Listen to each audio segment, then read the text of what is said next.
Is going on, everybody? We are back with our team review, and we are on to the Minnesota Vikings. I think we're maybe 12 teams away from finishing, so that's exciting. But it is August 11th, first weekend of preseason football. We actually got to see the Vikings yesterday, so we'll kind of add that into what we saw and what we're going to talk about today. Dad, division rival with your Detroit Lions. You're saying Lions smash the Vikings this year and take the division, or the Vikings going to put up Absolutely. a good fight? No, it'll be it'll be close. I mean, but I think the Lions should be able to overcome the Vikings. Vikings still probably going to be pretty good offensively. I don't know about their running game. I'm kind of glad Dalvin Cook has gone out of the NFC North. So um, we'll see. The Vikings have tried to address their lousy defense from last year. So we'll see how good that is. Sometimes that takes a couple of years. So Yep. Yeah, I think they are going to have a bad defense, which is kind of the fantasy gold mine. Good offense, bad defense. Brian, just off the top of your head, Vikings seem like a pretty straightforward, easy team to talk about fantasy wise, or are there any maybe potential surprises, or what do you think? I think. Well, I think the interesting thing is going to be, Jefferson. We know, like Kirk Cousins, he's a low end starting quarterback. But I think the real interesting part is like, how is Addison going to fit into this, and how does that affect T.J. Hawkinson, and does that actually make Jefferson a little bit better, because you got two guys now that you really have to take into account, because Adam Thielen wasn't really doing it last year as the wide receiver too. So yeah, I don't know. Okay. I think like you said, we're still anticipating their defense being really bad. Didn't they win just like a ton of one score games last year? Like they barely won like most of their games. 6 or 7 of them or something. Yeah, Yeah, something. we mentioned it on another video. They had a negative. No, I was just saying they had a negative point differential, which is unheard of if you win 13 games. And it's just because they won a bunch of one-score games, and when they lost, they got blown out. Eagles blew them out. Right. Another team blew them out, I forget. But, yeah, they're pretty straightforward, I'd say, for the most part. But, yeah, some interesting things to talk about here. As always, this is for redraft mostly. Half PPR is what we look at for our, ADP rankings and stuff like that. But you can apply it to any scoring system that you use. And we'll throw in real stuff for Dynasty every now and then, but mostly just from a redraft point of view. So as you can see on the screen here, we start with the quarterbacks. Kirk Cousins, just a solid fantasy player, regular quarterback. I mean, probably not many guys that you can kind of pencil in for what Kirk Cousins is going to do, 4,200, 4,300 yards. Hopefully he gets to that 30 touchdown threshold. It's not going to give you much on the ground. He's going as quarterback 13, which is something that's slightly intriguing about him. And 104th overall, it looks like. Dad, are you good with Kirk Cousins as your QB1 for your fantasy team? Yeah, I think so. This is a guy that's kind of always right on the cusp of like last year, depending on what league you look at, he was right around QB 10. I'm looking at one of our old leagues last year, and so he kind of fits. It's where he kind of fits into that mold and stuff like that. So you're going to get some really good games out of him. Then he'll lay an egg every once in a while, and I'm sure Vikings fans, I think this is his last year of his contract. So I think Vikings fans I'm sure they want to move on from this guy because he hasn't taken them to the promised land or something like that. And it's like, well, good luck. now you got to replace them and stuff like that. So, And grass is always greener. Right? yes. Brian, you feel the same? Fine with Cousins as your QB1 leading your team? Not like super comfortable with it, but yeah, I guess so. Like, where did you say he was going? 104th, 104, so 104. Yeah, but Yeah. again, as QB13, so possibly you can push that a round or two if everyone has their quarterbacks. Right. Yeah, I'm kind of okay with it. I mean, it's probably Dak is probably going pretty close to him. Like, I'd probably rather have him. 20 picks is what I'm seeing. Oh, wow, So- that's actually surprising. I've been drafting way too much best ball to like actually know where guys are like going. Yeah. It's kind of funny how different the stuff is. But yeah, no, I'd be all right with it. I think you're gonna have to stay fluid though, like if he is your number one guy, because I think you can honestly just wait and then just get Aaron Rodgers or Jared Goff or something, and like just pick a different guy in the 9th round, and you'll be okay. Like, so what I'm seeing, and this could be off with the ADP. It's always hard when it's early August, mid-August. But I'm seeing like Aaron Rodgers going 7 picks after him, Daniel Jones 4 picks after him, Geno 10 picks. So they're all kind of going in that, that 9th, 10th round range. Yeah. So you're basically like, let's just say out of those 4 guys, Aaron Rodgers, Kirk Cousins, Daniel Jones, Geno Smith, you're going to use your late 9th, early 10th on one of those. Are you taking Cousins over all those guys? Is there someone else you want? I don't know. I haven't really thought about that. Like, I do like. Honestly, I'd probably just pick Daniel Jones to see like if what's gonna happen there with the Giants. Like, if they do take any kind of step forward, because I think I'll be able to like move on from him and pick up a Geno Smith or something. I don't know. You really have to know your league. It's like, is everyone rostering 2? Then it's like I'd probably take 2 of these guys. And then I don't know. Kirk. It's hard to have a favorite in this group, I guess is what I'm trying to say. So I don't know. I'd probably go with Daniel Jones just for rushing upside. Yeah. Cousins out of those 4 kind of feels the safest though. Like Rodgers, it's like he looked bad last year, and is he just kind of old and no longer good? Daniel Jones, if he doesn't give you 700 yards rushing, is not going to be a good fantasy quarterback. Geno, sucked his whole career, or didn't start for 7 years, and then he had a good year last year. So it feels like Cousins is like the safest, which I guess you can bake into the ADP or your decision making as well. They're going to throw the ball. They threw the ball the 3rd most times, 3rd most out of any team. It was Buccaneers, Chargers, Vikings. So they're going to throw the ball 65 to 70% of the time, which is in favor of Cousins. So that's kind of something I like too, and I like the playmakers on this team.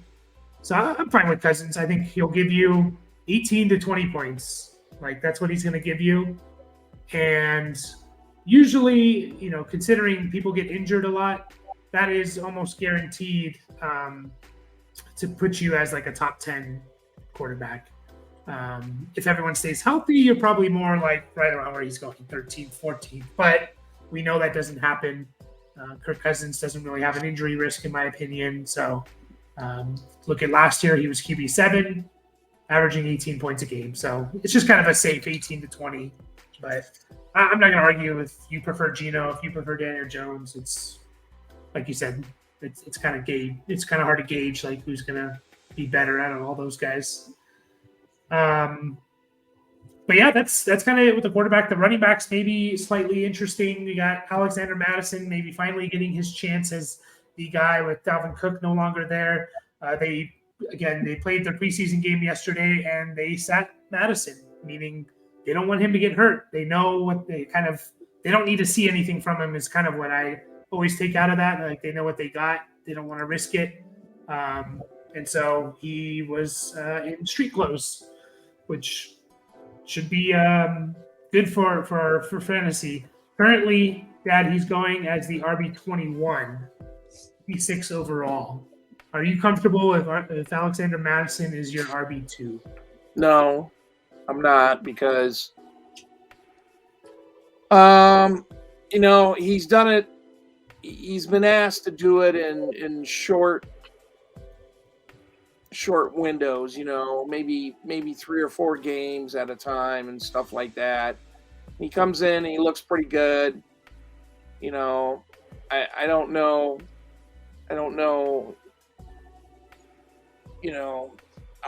How does that equate to a 17-game season? Well, we know the Vikings. There's a couple of other guys behind them, which I'm sure we're going to highlight. But I don't have that comfort level. I'm taking Madison at that level, or at that point. Brian, do you feel the same? Do you prefer more as your RB3 if you go like 2 receivers, 3 running backs? What do you think? Yeah, I think I'm not really happy with him as my number 2. I think it's fine, but I just think the guys that are kind of going around him are a little more intriguing, honestly.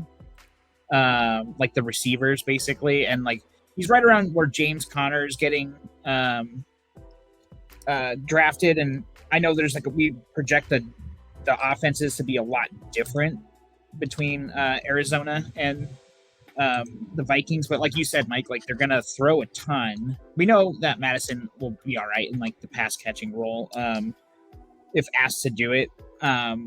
I just kind of like some of the other guys that are going around there. Like, I think if he's your first, if he's your second running back, like I think you better have gone like hero RB kind of a thing, But this is still in the 5th round, so it's not terrible. But like I said, I kind of like the receivers here a lot better at the moment. Or I think it's a good time to look at getting a quarterback. Well, actually, maybe not. As I'm looking at ADP, it's like only Trevor Lawrence is around there. I thought maybe Herbert or Fields would be around, but they go a little bit earlier, I guess. If we look at, so we'll get to the receivers going around him. Let's look at the running backs. So we have Miles Sanders, J.K. Dobbins, Madison, Akers, Connor, kind of all within 10 picks of each other. Yeah. Where's Madison fall in that group of 5 players for you? I'd put Connor first and then Madison second, basically, over Dobbins. Actually, you know what? Sorry, you mentioned Miles Sanders. I'd take Miles Sanders first, then James Conner, and then so Madison would be right in the middle, number 3. Yeah, do you agree with that? Would you take James Conner and Miles Sanders over Madison? Yeah, I think I would. And I heard Dobbins. Yeah, I heard Dobbins' name in there, and I think I would even do Dobbins, to tell you the truth. Cam Akers? Yeah, I don't know. That's where I got to start flipping coins. Yeah. Akers or Madison, but yeah, they're all those two. The fact that Connor's there and Miles Sanders is there, and yeah, probably J.K. Dobbins as well, but definitely Sanders and Connor. Like I kind of feel like I know what I'm getting with those guys, and I don't know what I'm getting with Madison, and I don't want to take that risk. And I think they could just be better, and there's way less risk. So that's kind of how I approach that. And I don't think there's a whole lot of upside with Madison. I mean, they will run the ball. Like Dalvin Cook last year had 260 carries, which is a lot. So they, even though they threw the ball the 3rd most, they were a good offense and they ran the ball a lot too because they just had a lot of plays. So hopefully he does get the bulk of the carries. And yeah, I kind of see him finishing as if he stays healthy the whole year, he could easily be a top 14 guy just because if you stay healthy all year, that's half the battle. In terms of the receivers going around him, DJ Moore, Jerry Jeudy, Drake London, all those guys sound better to you, Brian? Or yeah, I like those guys better. Yeah, I think so because I think Drake London, he's based, and DJ Moore are kind of the receiver versions of Madison. Like we're like, well, like as far as like, you know, it's kind of like a volume play, and like it's like we know the guys are talented, so let's see it. It's less so. I think Alexander Madison, the only reason he's going where he is partially because of his position, I guess is what I'm saying. Like, I think the receivers that are going around here like have shown that their talent level, and so I'd be much more comfortable with them. And honestly, I'd rather, isn't Christian Watson right around there too? Yeah, I'd rather have him also over Madison. I think I'm kind of, we kind of already talked about Watson, but I'm definitely kind of out on him in terms of where he's going. But we're talking about the Vikings, and it feels like with Madison that there's that intrigue of like, oh, he's finally the guy. So it's almost like that rookie intrigue we have of like, oh, there's a rookie, take the unknown and the chance. Like you get that a little bit with Madison because it's like we haven't seen him as the starter. I just feel like someone's going to reach for him, I guess is what I'm trying to get at. And I'm just not going to draft him. Like someone's going to take him late 4th, very early 5th. Rather, like I'd like him more in the 6th, essentially. Like if I can get him in the 6th, I'm way happier than if I have to spend a 5th round pick. That's kind of where I'm at with him, and I just feel like I'm not going to get him because of that. So, I mean, beyond that, like I was mentioning in our group chat, Ty Chandler was the starter in last night's preseason game. And he looked good. He looked pretty good, in my opinion. Ty Chandler did. He was catching the ball. He looked good running the ball. He is a second-year guy. He was drafted in the 5th round, so it's not like we see 5th round running backs make impacts all the time. He has decent size at 6 foot 210. So like he's interesting, I think. He's definitely, to me, the second guy because he looked way better than all these other guys on this list. And he was the starter, with Madison sitting. So, I mean, any interest in, if you do get Madison, are you going to maybe target Ty Chandler? Dad, I know you hate this word, but as like kind of like a handcuff or plan B type of situation? Or are you just kind of a waiver wire guy for you? Nah, waiver wire guy. McBride played too, so where's he going to fit in? I mean, we just seen just a little sliver on the preseason game, but Ty Chandler did look pretty relevant. So we'll see how he fits in. There's going to have to be a second running back there in Minnesota, that's for sure. Yeah, although they didn't really show that last year. Like it was all Cook and that's it. Like Madison, I think, only had double-digit carries once last year. So maybe or maybe they just go all in with Madison. I don't know. Yeah, Brian, it seems a little. I was going to just on Madison again real quick. I was going to say it just seems kind of weird, like because we've always seen him step in for Dalvin Cook whenever Cook got hurt, be good, and then just go right back to like nothing afterwards. So I don't know if they just thought Dalvin Cook was that much better than Madison, or if they just didn't quite see it from him. So that's gives me a little bit of pause too. But no, I'm not taking Ty Chandler as the handcuff or anything. Like I think he's a fine guy to take with your last pick if you don't have Madison, because what if he ends up being the guy, or what if it's a 60-40 timeshare but he's the third down guy or something? I don't know. Like what if he's more involved in the passing game if we're saying these guys are going to be passing way more than average? So I'm fine with him as like the last guy on your bench and stuff. But I'm not necessarily, I think I'm actually not interested. If I got Madison, if I took Madison high enough, in the 5th round or whatever to actually have him on my team, then why am I concerned if he's going to play or not? It's like either don't take him or believe in the guy and don't worry about the guy who's behind him, who we don't even know if he's the number 2. Yeah. Just for reference, Ty Chandler, he had 11 carries, 41 yards, so nothing crazy. But he also caught the ball 4 times. They were targeting him in the passing game, so he looked decent.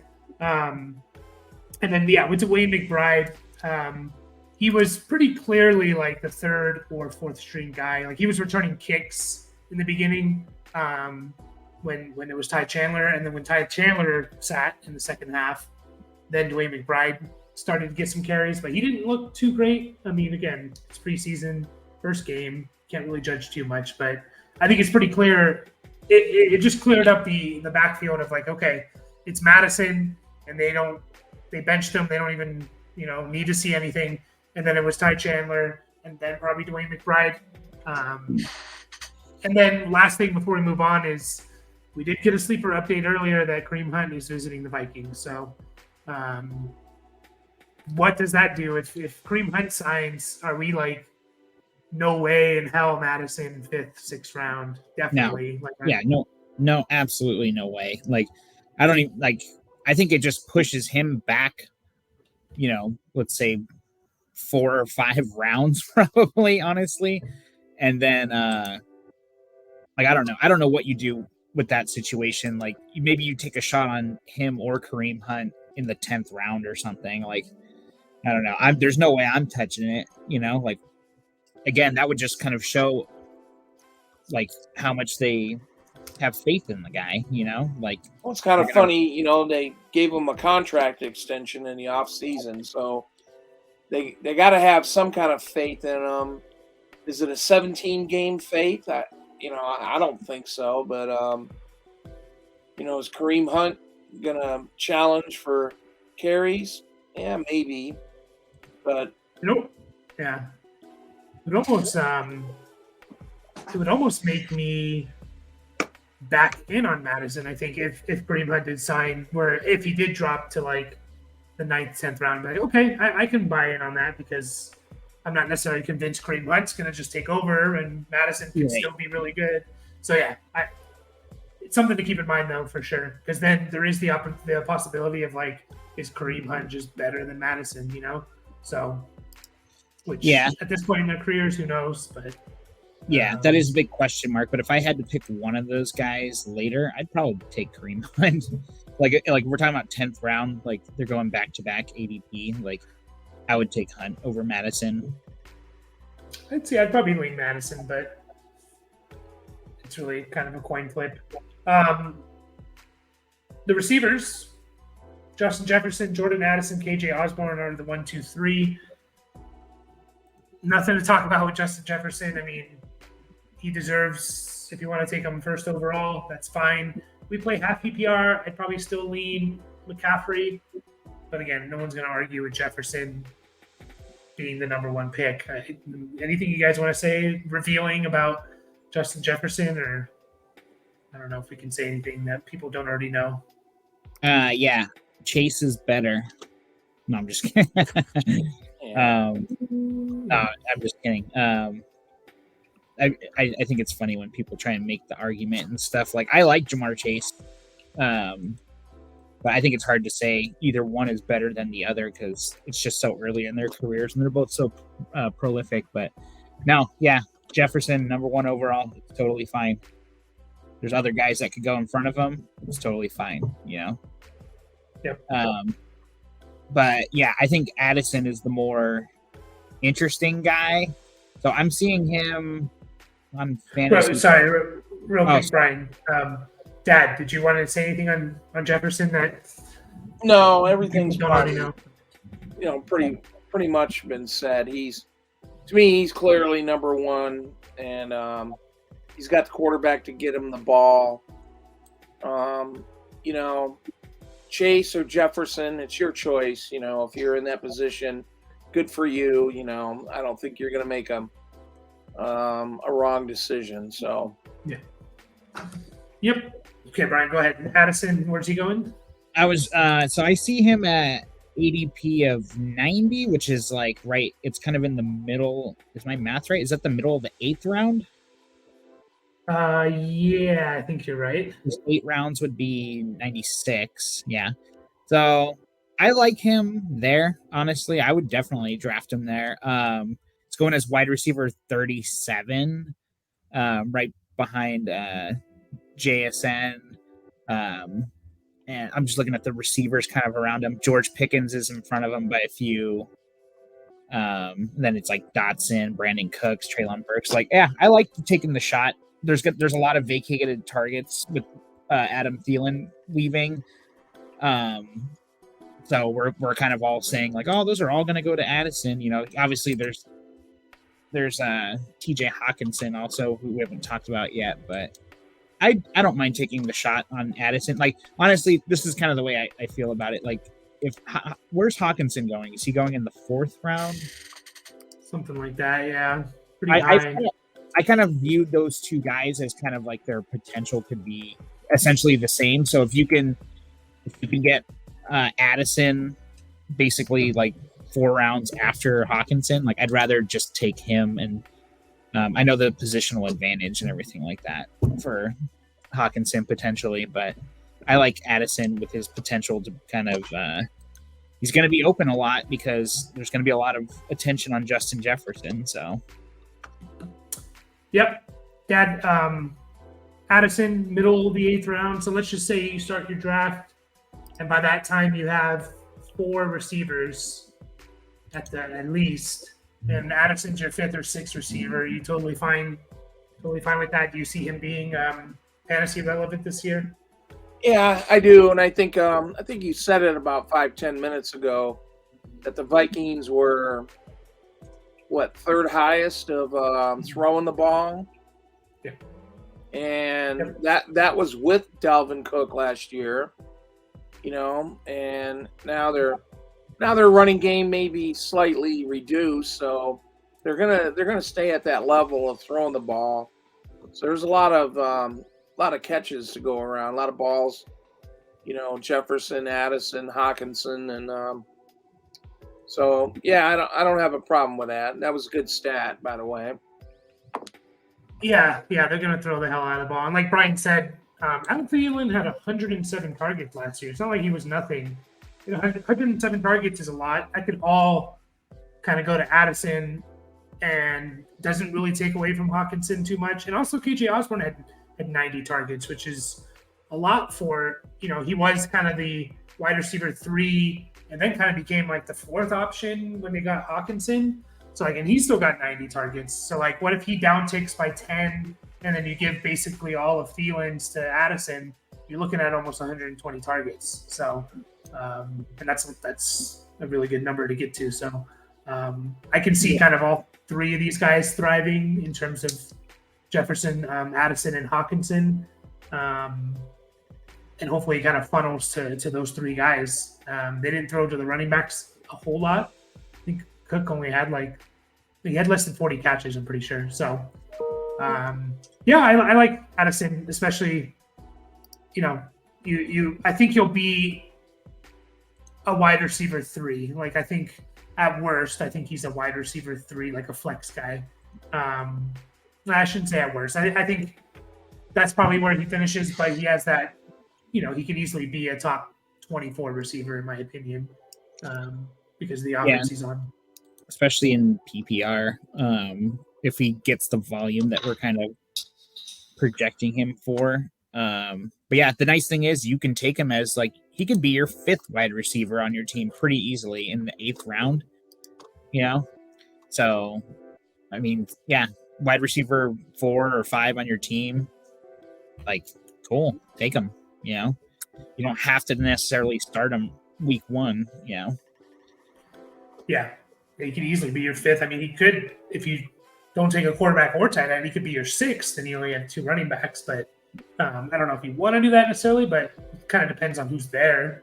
Yeah, I like Addison. So if we just look at the guys, he's going right around JSN. JSN, from what I'm seeing, is going 2 picks higher than him. Dad JSN or Jordan Addison for 2023? Addison. Brian, you agree? I do, just because, yeah, like, I mean, for all the reasons we've said, like, we're projecting the Vikings to throw more. The Seahawks will probably run more. Metcalf and Lockett are both in front of JSN as it stands right now, just because we haven't seen it yet. Maybe that's not actually true, but I think Addison has the clearer path to be more fantasy relevant this year. Yeah. And then he's also going around like Jahan Dotson, Brandon Cooks. You taking Addison over those guys? I think that's a little trickier in my opinion. Yeah, I don't think you can go wrong. I think I like Addison the best out of those three, but I mean, just because like, you know, what's in the box kind of a thing. Like Dotson, we definitely saw stuff from last year in flashes, but yeah, I think I'm more comfortable with Addison, just given the offense and everything. Yeah, definitely. I mean, and rookie receivers, first round guys, the last few years, we've seen them all kind of like almost all of them hit at some point during the season. You know, Dotson had a little bit of a stretch last year. Christian Watson had a 4-game stretch. Even Treylon Burks had a couple games where he hit. Like they've all kind of shown they're really good. Yeah. Receivers are just so good these days. So KJ Osborne, sorry, it looked like you were going to be the number 2 guy there. He's a waiver wire guy. I can see him being a waiver wire guy during the season because one of these guys get hurt, and then he'll have some value. But other than that, I don't think we need to spend much time on him. Hawkinson is another interesting one. Dad, I think you, if I remember right, you're kind of in on Hawkinson. I think I'm out on where he's going. He's going 42nd overall. So he's going in the 4th round. Are you okay with spending a 4th round pick on a tight end like TJ Hawkinson? I am. I think he caught 80 plus passes last year, and you know, that was 2/3 of the year, I guess, with Kirk Cousins and the Vikings and stuff. So, you know, that trade to Minnesota, you know, was kind of changed his outlook and stuff like that. So I do think he's a big part of the offense, and I don't think I have a problem taking Hawkinson maybe as a 4th rounder. Okay. Brian, I think we align a little bit more. Maybe, I don't know. Are you where are you comfortable taking Hawkinson? Are you comfortable in the 4th round? No, I don't think so. Like, I think if I'm gonna go for one of those like high, like those, you know, not the top 2 guys, like I just feel like he kind of falls into the same category with Darren Waller, George Kittle, maybe even like if you want to take the shot on Kyle Pitts, Dallas Goedert, if you want to throw him in there. I feel like they're all kind of like fine, and all those guys go after Hawkinson. So I'm fine with grabbing one of those other guys because you could probably get him a round or maybe even 2 rounds later. Maybe at the beginning of like the 6th, you can get some of those guys. So I think I'm out also on Hawkinson. Like, I do like the player, and yeah, he can have those huge monster games like he had last year. But I think those kind of like you don't want to take that stuff away, but at the same time, it does kind of like inflate the stats a little bit. Because I think, didn't he have 2 games of over 40 points? Half PPR, he had a 35.9 game and then a 29.4 game. He averaged 10.1 on the season, but he actually only got double-digit points 4 times because of those 2 games. Yeah, so that kind of worries me a little bit because I think, you know, obviously, like he's not necessarily that touchdown or bust tight end, but I don't know, just like for the same reasons, the stuff we just said about Addison, it's like Hawkinson could be the number 2 on his team in terms of targets after Jefferson, but I think you're just as likely to see Addison play that role. So I don't think he's like a terrible shot. I just don't like where he's being drafted, honestly. Yeah, I'm the same, and I'm kind of approaching it from the point of view of like I think he can do exactly what he did last year.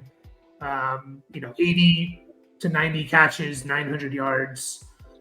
We'll see about touchdowns, and I still kind of don't want to take him in the 4th round. Like, it's not enough of a difference maker as a tight end. Like he's obviously that would put him in the top 4 or 3 easily, but it's just not enough to be like to warrant taking him in the 4th round. If he's like a 6th rounder, even a late 5th, okay. But I'm fine if people want to take him, and I can see him producing exactly the same with Jordan Addison there. So wasn't he like tight end 2? He was like tight end 2 last year or 3, and Kelsey still outscored him by like 100 or 110 points or something. So yeah, last year. Yeah, he was tight end 2 in total points, and Kelsey in half PPR outscored him by 90. Okay. And then by average, he was tight end 4. It was Kelsey, Kittle, Andrews, and then Hawkinson.